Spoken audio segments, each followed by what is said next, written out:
Okay, can you hear me? Yes, can you hear you fine? Right, that's great.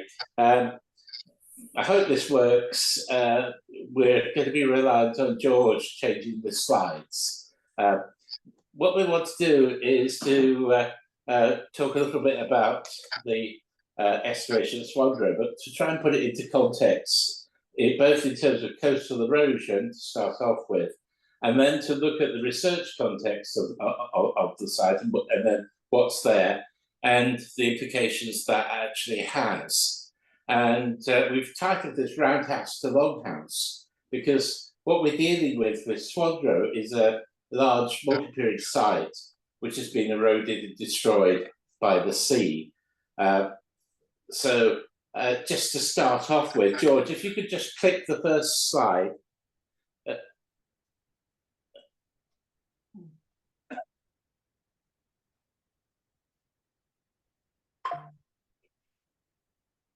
Oh. Ah. Oh, well. Right. There should have been a movie element to that, but never mind. We'll move on.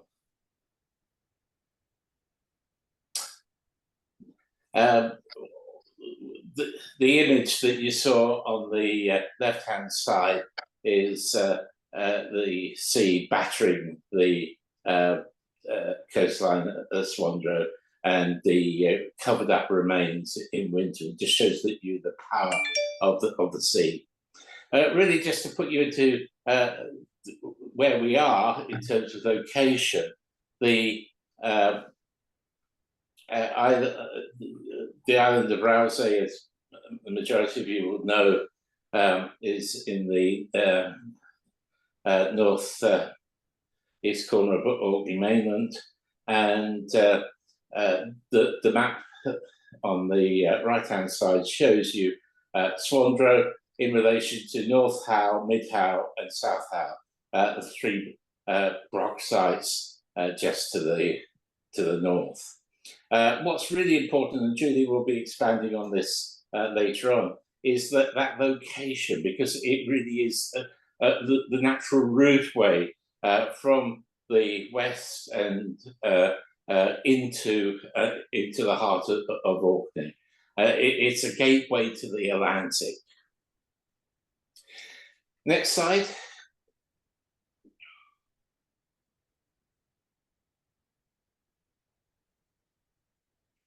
That's great, George, thanks. Really just here to emphasize the fragility of the resource that we're dealing with.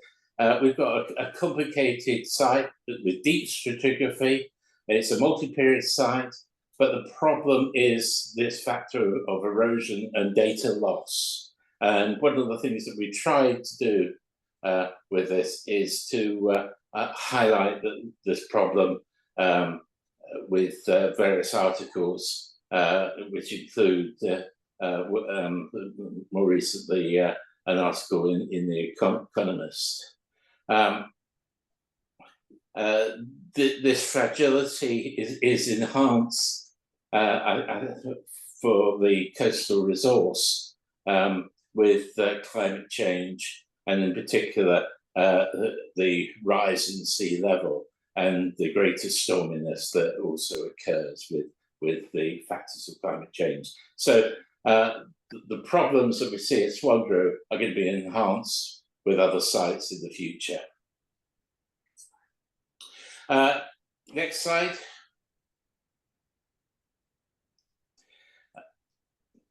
Earlier this year, Julie and Kathy Batt, who's been looking at dating evidence, has also been looking at the archeomatic dating for the Nesta Broca, went down to the Archaeology Live conference, and to our greatest surprise, we actually won the Rescue Project of the Year award. That was something we weren't expecting, and you can see two of our supervisors, Rose and Alice. Alice is holding the award on the right-hand side. Right, next slide. what I want to do really now is just to look at the research context of the archaeology that we're dealing with. And the research actually that we're doing at Swandro builds on 40 years of work in both Orkney and Shetland. The image that you see there is the Iron Age roundhouse at Tuff's Nest, which we excavated from 85 to 88. And it's part of a multi-period settlement mound. The origins of the site go back to the Neolithic. There's a Neolithic phase, and a significant early Bronze Age phase, and late Bronze Age, and this early Iron Age roundhouse. Now, what's interesting about this roundhouse is its size. It's small. It's much smaller than the other roundhouses that we have of this date, around about 500 BC. And looking at the environmental evidence, we're seeing a population that really is teetering on the edge in terms of its sustainability and resilience. The one thing about the resilience that we're seeing, if we go to the next slide, is the presence of in-field agriculture with amended anthropogenic soils. You can see that on the top left-hand side, this is the edge of the Iron Age tip deposits overlying a sandy soil which has been hard cultivated, and that is overlying a thick black soil which belongs to the Neolithic and Bronze Age phase. The lower image is a soil which dates to the Bronze Age, which is around another settlement mound on the Tuff's Nest Peninsula. And you can see that this has been completely manufactured. Its material has been brought in to actually make those soils. And by examining the stratigraphic sequences, and the image on the right-hand side is a soil sequence at the site of Old Scatness in southern Shetland. You can see the depth of soil and the changes of soil that are there. This soil sequence dates from 500 BC thereabouts to the early centuries AD. And the key factor is that what we're seeing there is intensive management of the soils. And there's a continuity in that management, which is really important. Next slide.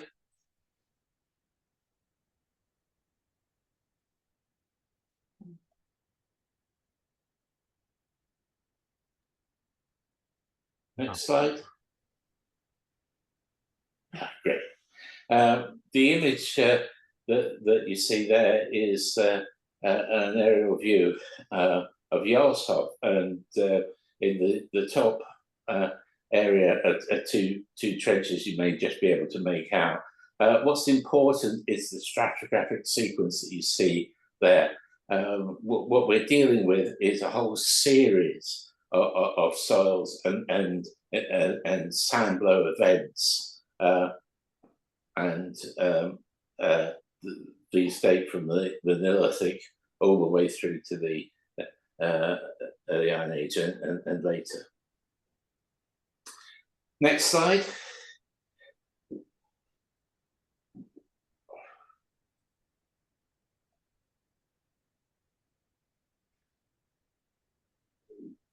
So the soils are really important because they give part of the story of why some of these sites, even though they're in perhaps very marginal positions, are successful and have these long periods of occupation. This is the site at Old Scatness in Shetland, and this is a multi-period site. The Broch there is one of the earliest parts of that of that site in the centre. You can see there the surrounding of Iron Age buildings. The site is very complex with deep stratigraphy, and overlying all that material, we have an archaeological sequence which takes us all the way through to the 1960s. The site undergoes change, modification. If you look at the right-hand image of the Brock itself, you can see the details of the Brock. But what's key about it is that Brock Tower has a number of phases. It's an important focal building to this settlement complex all the way through. The last phase is the cellular structure in the centre, and this dates to the Pictish period. And the evidence that we've got is that this structure appears to be deliberately demolished at the end of the Pictish period, at the interface when Scandinavian peoples first come.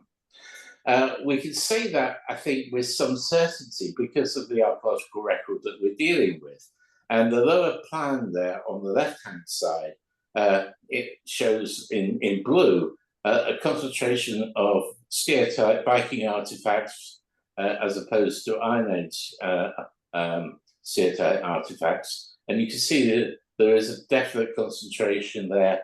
And what we're seeing is reuse of buildings. And Julie will be talking about that a little bit further on in the talk. To the right-hand side on the lower part is a stereotype line sinker, quite different to the later Norse line sinkers that you may find at places like Jarlshof. This boat-shaped line sinker has a parallel with a Viking Age grave in southern Norway. What's interesting is that particular artifact, together with other stereotype artifacts and the presence of flats, a good Viking indicator, was found in the infill of a Pictish figure of eight-like structure. Now, what's interesting about this is not only we've got an artifact that is clearly Viking, but also it implies Scandinavian settlement and settlers on site, because the technology of using this particular form of line sinker in fast-flowing water suggests both skill in terms of the human skill and experience to be able to fish that way, which is very different to the fishing technologies used by the Pictish people. And secondly, the boat technology to take this out to actually exploit the fast-flowing tidal races in the Sombra Rus. We have, next slide,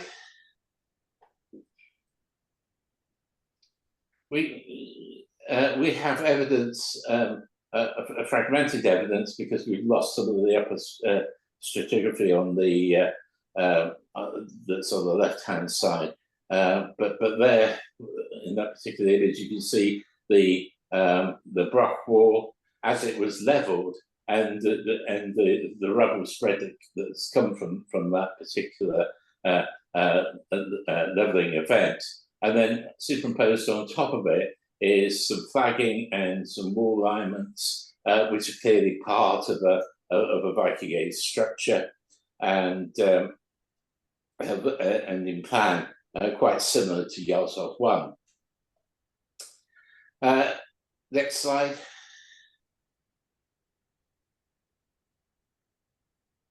Really, just to summarise that research context in terms of the early Iron Age structure at Toft's Nest, the soils work, and the work at Old Scatness feeds into the research questions that we're posing for Swandro, and we're beginning to build on that experience as Swandro is beginning to really come to place. And some of that has been recently published in the new book on the Viking Age in Scotland.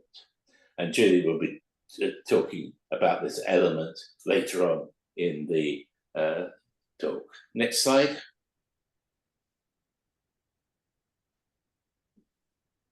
Now, what we would like to do is just go through the archaeology at Swandro and to be able to provide a background to the work that we've been doing over the last 10 years. As you've gathered, the site is a coastal erosion site. We've got huge amounts of data loss from the sea. And the advantage of being able to excavate over a long period is that we've been able to actually examine that data loss and the movement of material and to gain actual greater understanding. The image that you see there is a composite plan that's within a geographic information system, or GIS, and the large roundhouse is clearly visible, together with the area that we've investigated to the right of that. And on the top right-hand corner, you can probably see two cross walls and two linear walls of the Westness Norse house. And Julie will be talking a lot more about that later on. Next slide.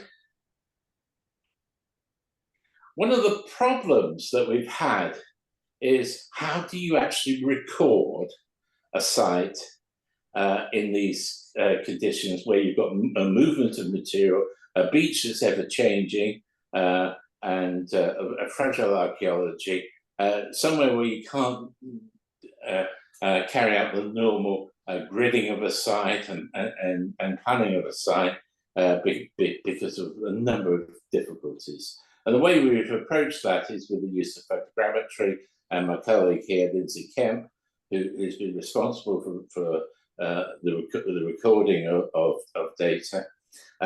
You can see the image on the right-hand side of Lindsay of the roundhouse. You see a composite image, and that's all geo-reference. So we can actually zoom right in and look at material. We can turn it round. We can get various view sheds. And you may have seen some of the work of Bobby Friel at the Cairns with Martin, looking at similar techniques using drone. Next slide.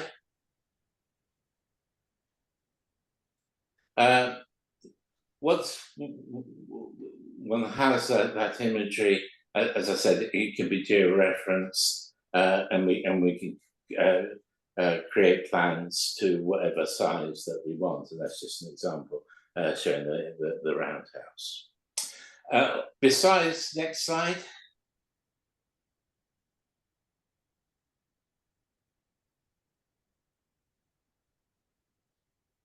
Besides the use of photogrammetry, we've also been using laser scan technology. And here you can see two images, one an elevation of walling. This is structure 3, which we'll be talking about a little later. So an elevation of the walling and a plan created by the laser scanner.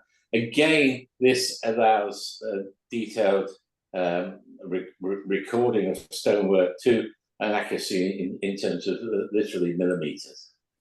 And the operator of these is Nicole Burton, who's just writing up a doctoral thesis on the work at Swandro and other sites. It's a partnership between the University of Bradford, the Swandro Trust, and Historic Environment Scotland, their digital documentation team. What Nicole's been trying to do is to actually record movement and between years. Because we've got so many scans, we can actually chart the slippage of stone and slight movements that occur with this high-end accuracy. Next slide.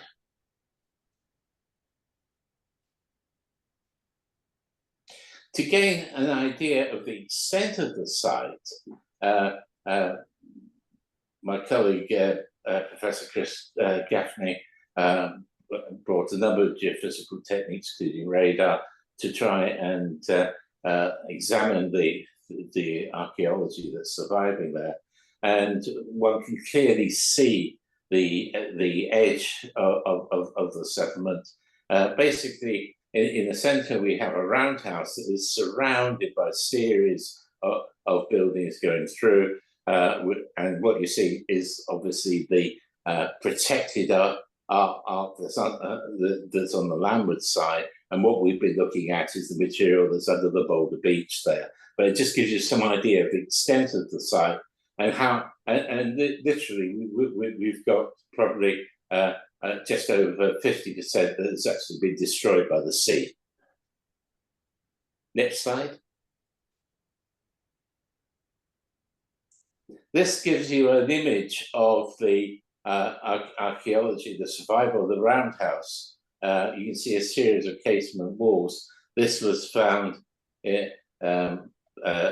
back at the very 2011, and the packing within those walls survives quite well. And there isn't that much movement in terms of the stones. But you can see with the image on the right, the high tide coming in and affecting the archaeology at that point. Next slide. If this is several years later where we've re-excavated that, and you can clearly see there, I think, data loss in terms of a lot of that packing material has been removed. We've lost some of the facing stones of the outer wall, and you can also see there's greater tilt and dip that's beginning to occur there with loss of sediment and binding materials. So we're beginning to see some slippage. Next slide.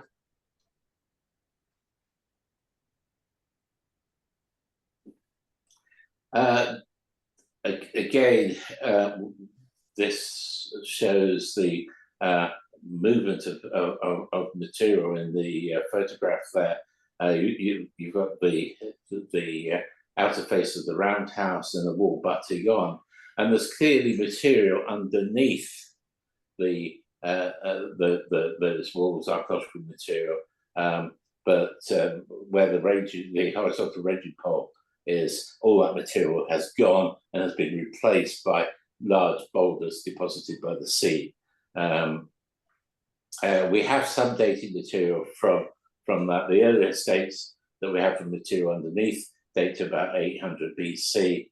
The earliest phase of the roundhouse looks to be around about 500 BC, a similar date to the site at Tossness and to the large monumental roundhouse at Boo. Next slide.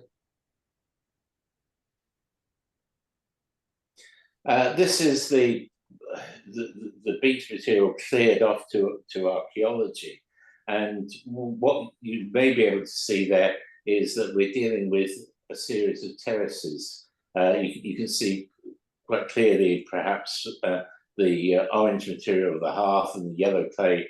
There's a step there. Now that step hasn't been created by us. That's been created by the sea and the binding of the clay and hearth material. And as you go up towards the land, there's a series of these terraces, and one is literally stepping through time as one goes up from the sea to the landward side. Next slide, please. The earliest building that we found was, we termed as structure 1, and this was first discovered in 2010 by Julie, and it's a series of orthostats or upright set stones that form a boundary to a building. And if you look at the right-hand side, you can see a series of upright stones that surround a really large flagstone. Just to the right-hand side of that is a stone feature, which is actually an oven, and we'll look at that in a minute. But the one thing I want to draw your attention to is the two sockets that are on the just above the horizontal ranging pole. These are post settings. I think indicating here we've got around the circumference of this building, which we've only just got a little fragment of it remaining. Once had an upper level, a mezzanine level around the circumference. Next slide.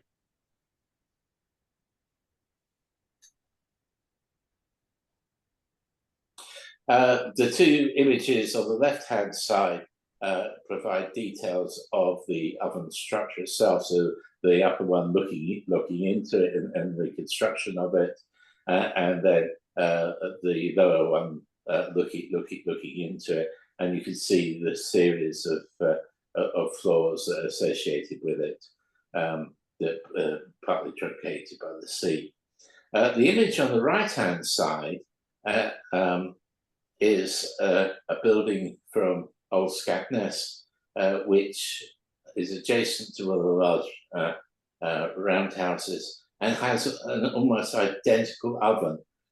You can see the yellow clay lining on the left of the picture. If you follow that wall up, you can see a stone structure.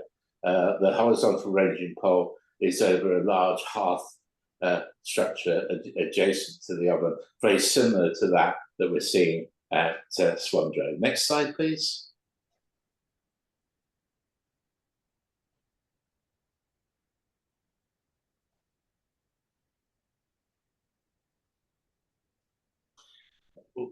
The structure one has a passageway. There's a series of doors going into it.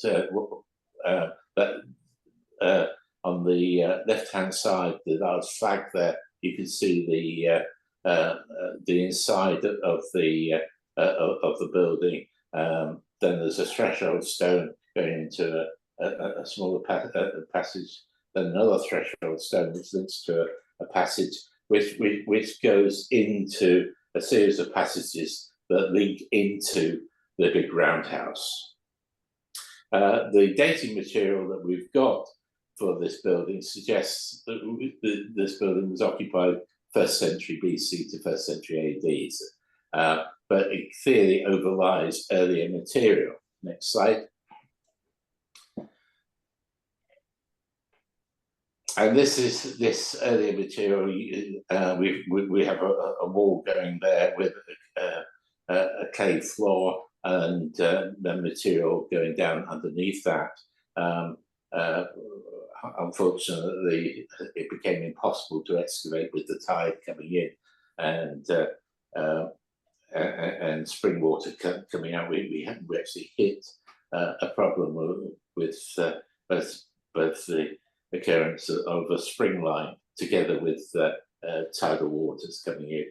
But the pottery that we were getting from that material is a very distinctive form with a flat splayed rim, heavy temper, almost identical to the pottery that was coming out of the Tosnes roundhouse, the Iron Age roundhouse. Next slide.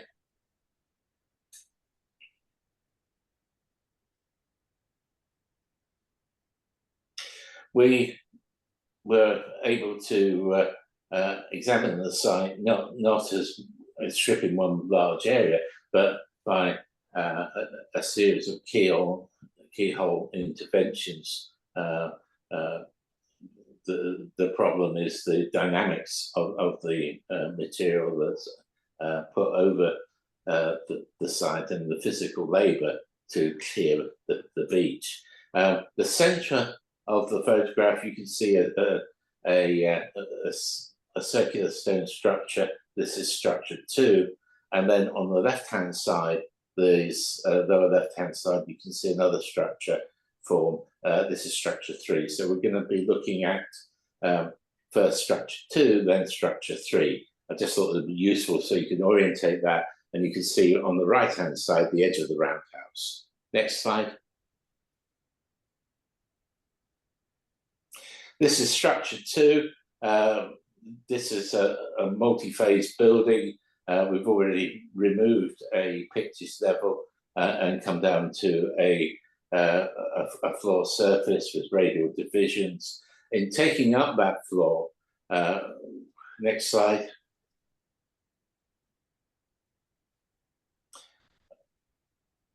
We came upon an earlier surface with burning and a stone-lined tank. There was also between that floor and the paving a coin of Constans, which dates from 348 to 350 AD. The other thing to note, I think, is the survival material. How much loss as you're going towards the beach there is. I mean, we've just got fragments there, and you can see how the sea is actually taking away the lower part of that building, and the amount of overburden that is generated by the tidal movements that occur over the winter. Next slide. This is the structure 3 building, which is associated with metalworking. You did see the laser scan image with the steps going down into this building. You then would cross a threshold stone. There's a pivot stone next to the black and white vertical scale. So there was a door that opened inwards. There was also a door on the other side, so one could actually fasten the door from either the inside or the outside. The black deposits around the hearth, where the horizontal red and white stone, really carbon-rich material, had a lot of hammer scale associated with it, and fragments of mold, crucibles, and a tweer, or several tweers, in fact, for the clay that would have protected the end of the bellows, and the large stones, the 2 large stones going from the hearth towards that recessed cupboard, represent 2 anvils. Next slide. So we have a lot of metalworking debris within this building, and this is Dr. Jerry McDonald, an archaeometallurgist who has worked with us on this building, and the machine he's using there is a portable XRF, and he's examining the concentrations of copper within the soils associated with the copper working, and we can actually tell where various activities took place. If you look at the plan, you can see the hearth there. The bellows would have been placed on the right-hand side of that, and a lot of the casting activity and so on taking place on the left-hand side. Next slide, please.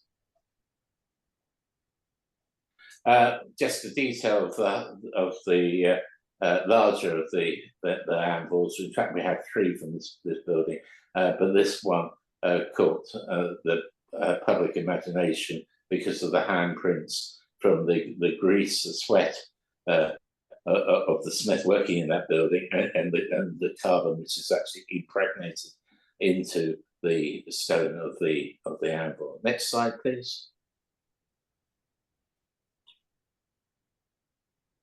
What's interesting is that this building, which dates to the 1st century BC, 1st century AD as well, actually sits over a wall, and that wall appears to be part of a revetment, and we found a similar revetment system at Old Scatness, and you can see that on the right-hand side. It's also very similar to the revetments to the ditch at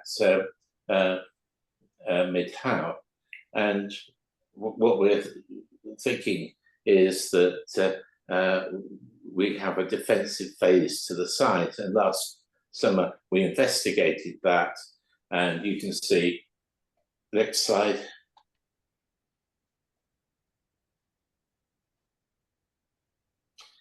You can actually see the ditch there. There's several phases to it, a relining of the revetment, and you can see the infill. If we go to the next slide,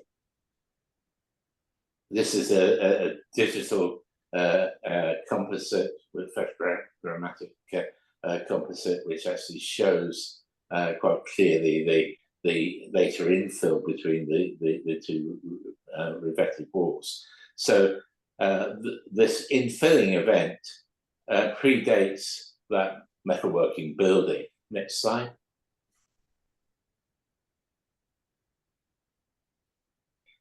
At the top of the series of terraces, we have later material surviving, which dates to the Pictish period, and this includes this building with this flagged floor.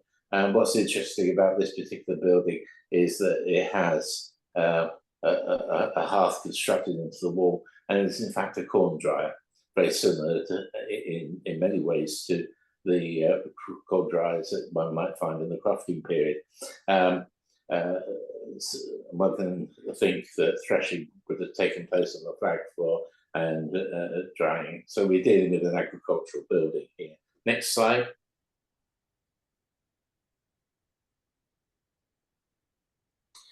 Going back now to the roundhouse, there's been an awful lot of data loss that we've seen with the lower parts of the walling.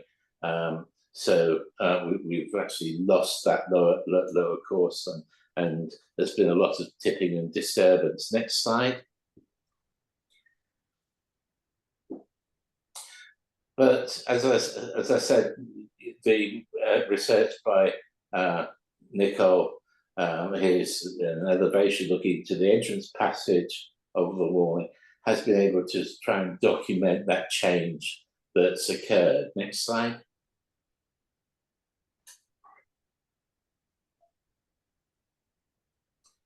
This is the interior of the roundhouse as it appeared in 2019.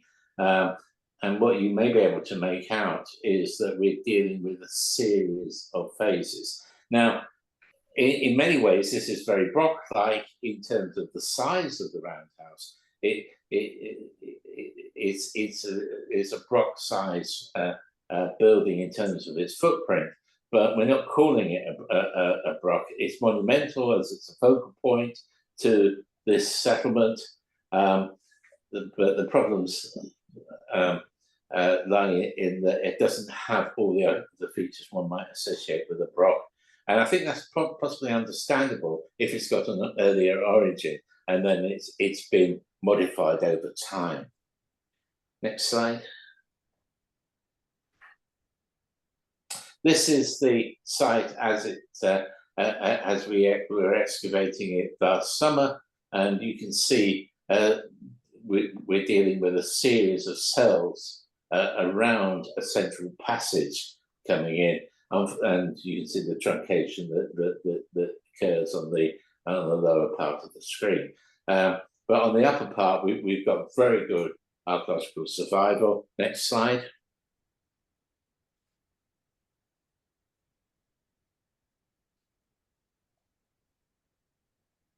And here you can see the floor surfaces of one of the cells. This dates to around about the 1st century AD.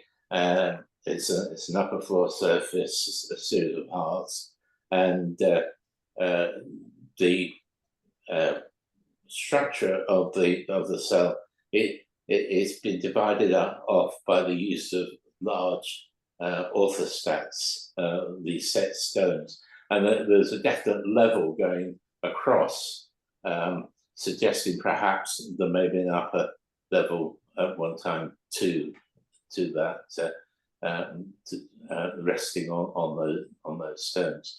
A later period, there was a backing of stone walling that had been added. And if we go to the next slide, here we've got one of several toggle beads that came from the floor of that building. These are glass beads, probably locally produced, and one of probably I think there's a few more that have been found. I think Martin's got a couple from the cairns, and we've got a couple. There's about 20 of these that are known in Scotland at the moment. Next slide. Underneath that floor surface, we sectioned that, and you can see clearly an earlier floor surface emerging, and you can see again the orthostatic divisions that make up that cell. Next slide.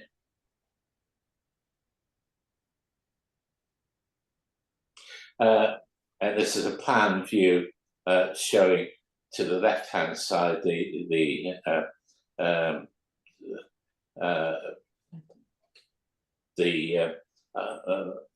material between the upper floor and the lower floor, and the paving there just above the 1 meter scale. If you go up to from the 1 m and follow your eye up, there's an entrance, the entranceway going into that building from the central passage, and there's a door pivot on the left-hand side of the doorway there. So the doorway would have swung inwards. Next slide.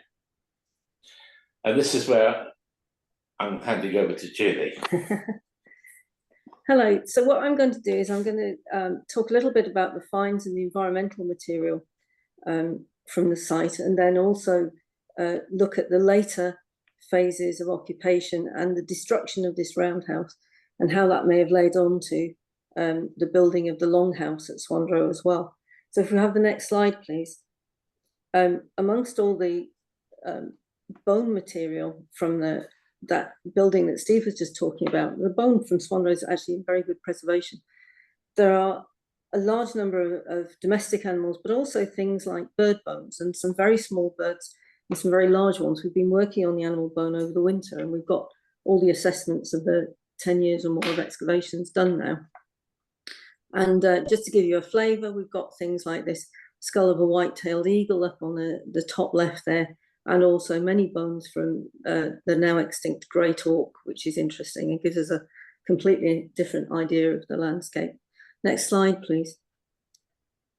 Amongst the domestic animal bones, the usual kinds of things, the cattle and the sheep and so on, we've got a large number of pigs, especially as we get into the later phases, and right from tiny piglets to very old animals like the skull you can see on the top right there, which is a very old pig. The teeth are almost worn to the bone. These don't look like pig skulls you'd see today, of course, because these have the very long noses of the earlier breeds, look more like a wild boar, and they'd have been hairy and not the kind of squashed-faced pink things we see around a lot today. The bone in the middle is really something that I have never seen before. It comes from that pile of pig bones you can see on the left-hand side, which are actually from one of the very latest occupation deposits in the roundhouse. And if you look, it's a scapula, it's a shoulder blade. And if you look, you can see that it's been fractured right across, and then it's started to heal. And this is a vanishingly rare thing. You don't see very many healed fractures in animal bones in archaeology. And I can only think that this was an animal that for some reason they were very keen on trying to preserve, but in the end it didn't quite work. Next slide, please. Just under those pig bones, we found something we really didn't expect to find in the middle of a central building in a settlement like this. And this is an iron smelting furnace. And I can't imagine that at the point at which this was operating, that central room can have been occupied. And this is normally something you'd find at the edge of a settlement because it's smelly and smoky and so on, and quite dangerous. We started excavating it last year, and we still need to get some dates from it. The dates from these kind of structures are quite tricky, and we're hoping that this year we'll be able to get some from the heated material underneath it. But nevertheless, again, they're quite rare structures and quite interesting, and it fits in with this idea of the amount of metalworking and craftworking that is going on this site. And the guy excavating it there is Alan Braby, and he's got his left elbow on what you can see on the right-hand side as the tap channel for the furnace. In other words, where the slag will run out at the bottom. And again, this is something that's quite exciting, and we would want to see what's happening and why this is there. Next slide, please. Also in that building, we found this rather nice steatite handled vessel. I am assured that this is definitely not a Viking artifact. So we're looking at an Iron Age steatite handled vessel, which means, since there's no steatite in Orkney, that this is being imported from Shetland. And I'm really not quite sure what this is. It looks like it should be a lamp. There's some sooting on the inside, but actually the outside has also been heated to quite a degree. You can possibly see there's a big crack, a big piece falling away just down by the scale there. So again, we really need to know what this is about and why it's in that room. Next slide, please, Steve. Here you can see the room just above the furnace room, and this is a slightly earlier phase. So you may not be able to see it on this slide, but there are actually steps down from the room where the furnace is into this inner room, which has, once we cleared away a huge amount of rubble, has a massive hearth in the middle of it. You can see a very nice hearth with several phases of use. There are different layers of flagstones within it and curbs around it. And actually, the hearth had been cleaned before the building was left, and there were 3 antler knife handles in various stages of working that were placed on that hearth in the centre. But the other thing I want you to look at is that thing just below the hearth that looks almost like a top hat, a squash top hat.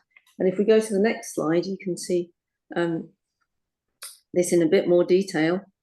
And it's actually 2 very large whalebone vertebrae set either side of the hearth. The one on the left-hand side is much less well preserved and we couldn't lift it, but the one on the right-hand side gives a better idea. And you can see that there are sockets carved into them, and they've been set into the floor quite firmly with packing around them. So it looks like this is definitely for some kind of superstructure over the hearth, maybe for a spit, maybe for holding a cauldron, we don't know, but it's not an ordinary kind of hearth. And if we go to the next slide, just to give you some idea of the size of these things, there is Alice, one of our supervisors on the left-hand side, holding the excavated whalebone vertebra, and just to give you an idea of the size of it. And you can see it's been carved into shape to fit into that hole. Next slide, please. One of the other, I mentioned antler, and we've got red deer bone from the site as well, which again gives us an insight into Swandro in the Iron Age. But this little article, so we have lots of antler handles and other artifacts, but this is unique on this site. This is actually an antler cheek piece from a set of horse harness. Now, these things are found right from the Near East through Europe from the Bronze Age onwards, and they tend to disappear later in the Iron Age as they're replaced by iron versions. But this is very clearly in that sequence of antler cheek pieces, which again gives us maybe a different idea of Swandro and its status, because somebody there is riding horses in the Iron Age. Next slide, please. Steve mentioned soils, and again, we looked at soils along this coastline as well. That top left slide shows James Moore, who was working with Steve some years ago, looking at soils behind Mid Howe. And then on the right-hand side, you can see some of our students, again, some years ago, working behind Swandro in the field there, test pitting and finding, again, these buried enhanced soils that Steve was talking about. So although we've lost the land to the front of Swandro, as it were, which was probably some of the infields and the important land, we can still see that there is the same method of agriculture around this site as some of the other sites that Steve has looked at. Next slide, please. Right, so very quickly, what I want to do, we did say roundhouse to longhouse. And so what I want to look at is what happens to Swandro in this late period when we start to get evidence for Viking activities in this area. And as you can see, there is Swandro, and directly below it, that star marks the Westness Cemetery, famous Pictish and Viking cemetery with evidence for first-generation settlers, and the beautiful Westness brooch, which is silver gilt and amber and rather lovely. And next slide, please. And again, the Westness Cemetery hasn't been written up so far. And so we know about some of the finds, we know about some of the things in there. It is actually being written up at the moment by Professor James Graham Campbell and others. But it, nevertheless, some of the more recent work looking at the skeletal material from Westness has shown isotopically and with the dates that we're looking at first generation settlers. Some of these people came from Scandinavia. And that is but nevertheless, they were in a cemetery where beneath them, as it were Christian pits. And it's so close to Swandro that we have to consider the idea that some of the people buried in this cemetery actually lived in those buildings at Swandro. Next slide, please. I think Steve was talking about the location of Swandro and of this cemetery, and I think the two things are linked and are really quite important, because if you look at that picture on the left-hand side, it's looking down the hill towards the site at Swandro, and then looking out to sea and beyond Costa Head. If you go to the left and you're going down the left side, the west side of Orkney, then the Western Isles, then Man, and then Ireland. This is a major routeway, as Steve said, into the heart of Orkney. And, you know, these sites along the coastline are probably really important for that reason. And if you look at the picture on the right-hand side, then this is the Bay of Swandro, and that final promontory there is the Westness Cemetery. And if you stand on there, you get the most amazing view, both into the islands and out into the Atlantic. Next slide, please. So that takes us to the Swandro Longhouse. And these are pictures from Sigrid Callan's excavations in the 1970s. Again, this isn't published. And so we have some evidence, but we don't have the full picture. And Swandro and Westness are confused and combined in various ways. Sigrid Callan called this longhouse Westness, even though if you look on the picture on the right-hand side, you see the person holding the staff, and you look at that little bump beyond them, that is Swandro. That is the mound of the central roundhouse. And these buildings she's excavating come up onto the skirts of that roundhouse. But they're scheduled as different sites. And sometimes they're called Westness and sometimes they're called Swandro. And so the sword at the top there is the Swandro sword, although it seems to be a completely different burial to the Westness burials. This longhouse was looked at before, at least once in the 1940s by Walter Grant. But Walter Grant died a few months after doing this work, and we haven't found his records, and it was never published. And so we're left with this enigma of a site that looks like it ought to be a late Norse longhouse, but nevertheless is sitting next to the Pictish levels at Swandro. Next slide, please.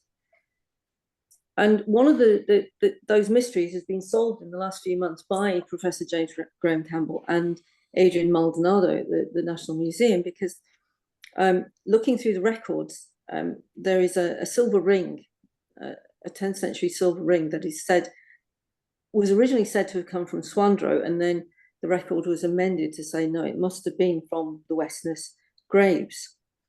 And in fact, what Adrian found was a letter from Grant indicating very clearly that this came from the Swandro longhouse. And so we're back to the idea that this is not a late Norse longhouse, but something which is earlier in date, even if it's been altered afterwards. Next slide, please. Sorry, I'm rushing a bit because I realise you've all been around a while now. So if we look at the roundhouse at Swandro and then the longhouse very quickly to try and understand what might have happened here. And if we go to the next slide, as Steve was talking about at Old Scatness in Shetland, we have this sequence which over the years we've been working on these kind of sites, we've realised that actually the idea that you know, everything which is round equals Pictish and everything which is long equals Viking or Norse is not the real answer, because the signs of some kind of Scandinavian influence and settlement are really subtle and start long before that longhouse is built. So you can see this building on the left-hand side here, which is at Old Scatness. By this point is about 800 years old. It started as an Iron Age roundhouse. It was modified many times over. And the modification you can see there is when the final Pictish hearth is paved over and everything above this floor is Viking. And that building eventually gets filled up to the roof with material. It's used for a little while. It seems to be used for metalworking as it happens, because there seems to be a lot of hammer scale in there. And then eventually it is filled almost to the wall tops. And then something is built over it. And on that lower picture, you can maybe just make out that by the scale, there is a long hearth running along there. You can see the orange ash, and you can see a stone at one end, which is basically the hearthstone. And just above that scale, there's a line of steer-type loom weights. So basically what we're looking at is the floor of a Viking longhouse without the longhouse. We've just got the floor. And so probably this was a timber building that had eventually been built over that longhouse, and then again to the building that Steve talked about, which seems to be fragments of a proper Norse longhouse a little bit later. And that bowl you can see is found in the passageway behind that roundhouse. Okay, next slide, please. And so we're looking for really subtle changes in these phases that might tell us what's happening. And this, we're going back to Swandro now, and this is the entrance passage to Swandro, which you've seen several times. But this is in its latest phase when it's full of rubble. And the rubble seems to have come from the walls and from the ceiling. It's almost like it's fallen in or been pushed in. And towards the end of the passageway, as it goes out, you can maybe see some deposits, and that consists of some sheep bones, 3 semi-articulated cats, one of which has some knife marks on it, and this tiny little coin, which is a stiker of Enred of Northumbria, who's a somewhat obscure king, but handily was around between about 810 and 850. And so we're dealing with something which looks like a very 9th century activity. And if we go to the next slide, please. What we found all over the site at the top was rubble, but more than rubble, this is masonry that's been pushed over. You can see it's at angles all over the place. And over the top of this, there was a layer of very fine stone, shillit, which is the kind of thing that forms pinstones to level up dry stone walling, or it's the fragments, the little tiny fragments of stone that fall off. It's the kind of thing that happens when we start to move stone from a building to use it somewhere else. And you can see how this stone has been pushed in. And you can also see within this stone, we found some fragments of human bone, including this maxilla, this upper jaw of a human that came from within that material, and we're still working on that and hoping to get a radiocarbon date from it as well. And if we move on to the next picture, you will see much more of this destruction all over the site. You can see this is I can't explain to you what massive destruction this is. This is whole walls that have been pushed over and toppled towards the landward side, and so whole passageways filled in with walls made of uprights and dry stone walling that's just been pushed in. And if we look to the next slide, I think this one shows, yes, this shows the whole, looking along the diameter, as it were, of that roundhouse. You can see how all that material has been pushed in. Obviously, we've lost the material on the eroding seaward side, but this is a huge and catastrophic collapse, and I've never seen anything happening quite that way in a roundhouse. And you have to wonder if there's some deliberate nature to that event. Next slide, please. And just looking at the animal bones over the winter, another clue came up. As I said, most of this site, the end consists of these collapsed rubbles, but right in the middle of that room that Steve was talking about, the room is filled with a mixture of rubbish and animal bone and burnt stone and ash. And going through the animal bone from those layers right up to the top of that wall in the winter, we found this, which is fragments of a human pelvis, probably from a woman. And not only are they fragments of the human pelvis in with the animal bone and the ash and the stone and so on, but if you look at in that central photograph at the rim, you can see it's charred. And so it does rather suggest that the end of this site is quite a violent one. Next slide, please. And so we have other finds as well, and we'll be going through all of this to try and understand these fragments that give us some idea of the real date and nature of the takeover of the site. And next slide, please. I'm trying to rush a bit now to get us to that. So just very quickly, if we look at that longhouse again, we can't re-excavate this, and there really is no point because it's been excavated already.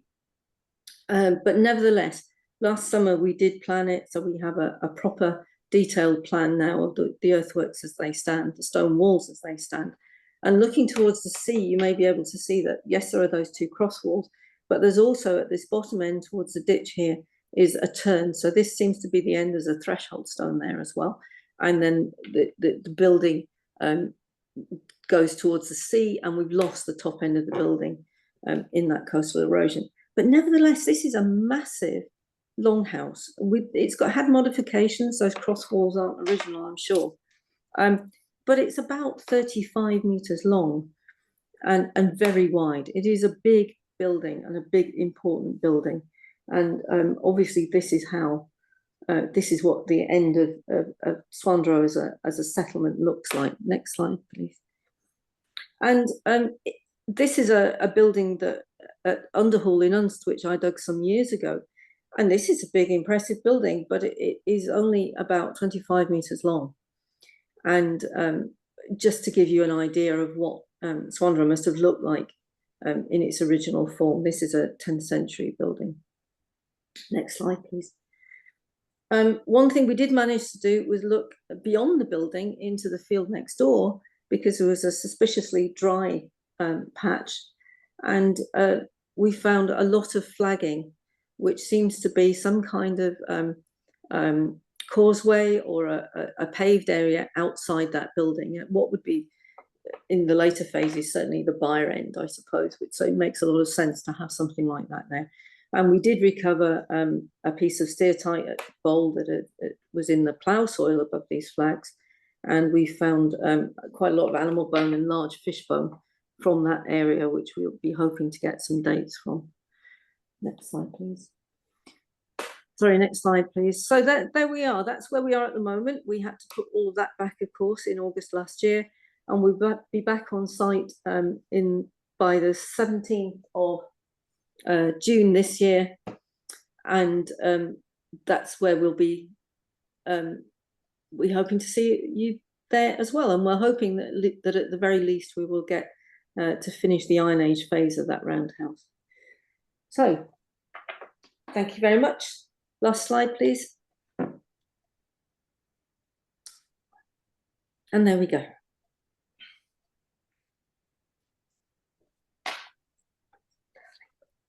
Thank you very much, Stephen and Julie, for an absolutely fascinating narrative and analysis of the Swandro site, albeit, as you suggested at the end, Julie, it was a little bit of a gallop to fit everything in, but what a story you have told us, and what intriguing, detailed evidence you have provided. Can I invite questions to Julie and Steve? I see, I don't know if you're able to see it, Steve and Julie, but we have two questions in the that I can see in the chat just now. The first one is asking about rate of deterioration and erosion. Is it possible to put a time scale on it, or a rate of change, perhaps? And that comes from Tiffany. And the second one is a speculation about what you've just told us about, Julie, about the toppling of the longhouse and what you showed us there. Can I invite you to respond to both or either of these questions? Yeah, the nature of the erosion is difficult, really, to be able to quantify. I think the majority of the destruction is relatively recent, in the last 20 years or so. Certainly, since we've started our investigations in 2010, we've seen a huge amount of change. We've seen the destruction of the outer casement wall of the roundhouse, and we've also seen the effects of the settlement that's to the east of the roundhouse, going towards the Westnest Cemetery. In fact, the roundhouse has provided a little bit of a shadow, so we see the survival, the truncation of what we've termed Structure 1, which is the first building that we found.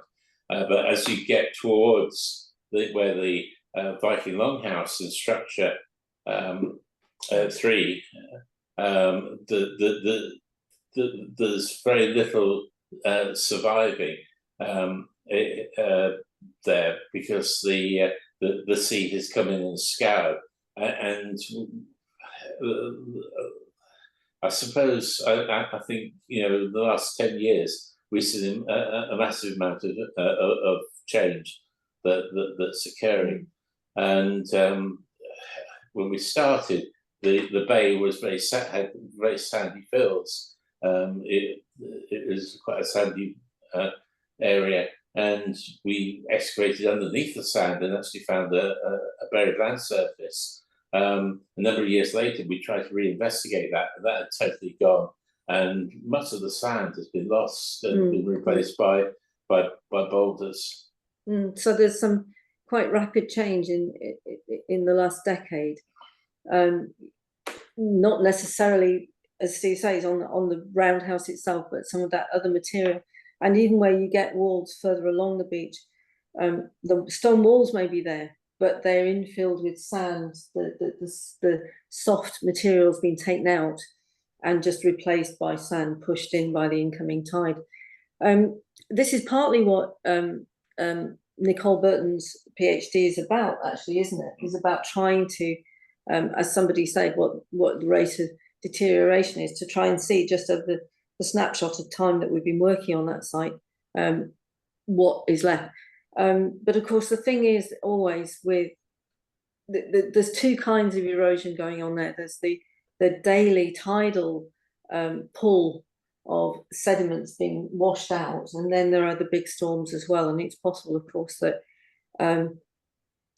things will shift quite rapidly, and that we really don't know how much time is left, and we don't know how much is left of that site. In a weird way, the upper levels are more secure than the lower levels, because the lower levels, the tide it's something you don't really think about, but those are underwater. The tide is pulling in and out the whole time, and they lose, you lose things. I see there's a question from Mel and Mary. Yeah. Is it possible a storm toppled the walls of the longhouse in on the landward side, and subsequent damage, the roundhouse, I think it means, and subsequent damage was the occupants taking materials away. Yeah. The site has been truncated, which makes things rather difficult to see on the seaward side. But certainly where we've got all that collapse, that is structural collapse. It is whole walls that have gone, and it's a lowering and a leveling of the site. So where we have the tops of the walls of the roundhouse and the other buildings at the moment surviving, that's the level that Robin had taken place, and what we're seeing is the structural infilling and leveling of that site, very similar to what we saw at the site of Scatness. So what we seem to see is a deliberate demolition event that's occurring there. That's certainly our interpretation for that. And what's interesting is in that paving that we excavated in the field adjacent to the longhouse, there's several stones there which were clearly worked, which appear to be reused orthostats, so these set uprights. So that particular settlement would have provided a source of material, and I think the demolition of the building is probably a statement, re-identifying the site as a Viking site, and there does seem to be a sort of stamp that's been imposed, and basically what we're seeing, I think, is a state taking. The taking of these rich farming estates, and that have the resources, the location, etc., that we see with the soils and the exploitation of the sea and so on. They're taking those estates and claiming them. They're not, they hold the richness in terms of resource that is attractive to settlers coming in.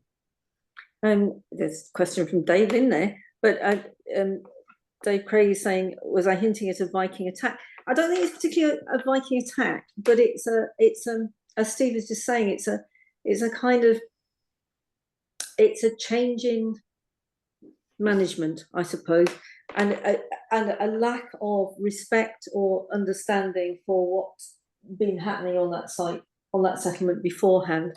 And we saw that house I showed you, the very old one at Old Scatness, had that's where the carving of the Class 1 carving of a Pictish bear came from, and that was broken and face down on the floor. And yes, it must have been on kind of upright against one of the orthostats, the pillars in that building, and the whole building had kind of been used in a different way, and a not very good way, actually. But it was kind of being used almost as a, you camp out in it rather than as the high status roundhouse it had been originally. And of course, there are these pieces of human bone, both at Swandro, and we found them at Scatness as well in that building. And so I don't know that I don't know. I mean, there's no evidence of an attack as such, but it's just a change in management and a repurposing, and maybe not a very peaceful or sympathetic change, let's say. That's as far as the evidence takes us, I think. Yeah. Okay, thank you for that, Julie. I see Colleen wants to come in. I suspect it's on this issue that's been raised in Dave's question. Colleen? Hi both. Just briefly, interested about your observation there, Julie, just in relation to the collapse of the building, the replacement of the building, but the taking over of the land and the management of the land. I've been thinking about this quite a lot recently, and I mean, the two can go together, can't they? That you just don't need the old buildings. You want your new building, perhaps, or you to reuse the buildings that are there, perhaps. But it's the land that you need, and then it's a question of who's managing it and therefore who's working it. Because that if it's somebody, you know where I'm going. If you've got the people who know what they're doing with the land and they're clearly very efficient at it, then there's no point in disposing of them. You may as well enslave them or use them or whatever. You know. So, do you think that's still feasible to say that? No. A slight disagreement here, but yeah, go on. There are things that indicate that the land management goes down from this point. Yeah, I don't. There's a loss of this with those soils. The thing I was trying to get across was there was a continuity of understanding of practice, slight variations, but there was a land management that was occurring through for the Neolithic, the Bronze Age, through the Iron Age. It's experience and knowledge, transferable knowledge that's been handed down and built upon, and responses to situations like Tosnes or Yarsov with Samblo events and so on. But that sequence is broken. I really think that happens at Scatness. It's difficult to say so much at Swandro, but my feeling is that the people that were living on that site from the Viking and Norse periods hadn't the understanding how to manage their soils. They continue being a resource to the fertility map, but because they haven't got those management strategies in place, the fertility goes down. And Ian Simpson clearly saw that with the soil micromorphology at Scatness. I think it's not climatic then. Well, no, because you're going into the climatic optimum, aren't you, in the Viking period? So I don't think it's that. But I wonder. I'm just thinking now with what Colleen is saying. I'm wondering if there is a difference between the animal husbandry and the agriculture, because I'd agree with Steve on the agriculture, because you see it. You see more oats coming in, and actually there was a student at Sheffield. I don't know if he's published yet, who was looking at beer barley, and he saw or measured something that I'd seen by eye, which is that the beer barley you get in the Viking period is not the same as the beer barley you get in the Iron Age period. It looks different, and it could well be a Viking introduction. But on the other hand, you get this massive increase in dairying with the Vikings, and dairying at that time isn't a particularly Norwegian, Scandinavian thing to do. There's no signal like that in Scandinavia, but suddenly you get it here, and it starts to become really intensive, and then you see that kind of shipped out into the settlements of the North Atlantic.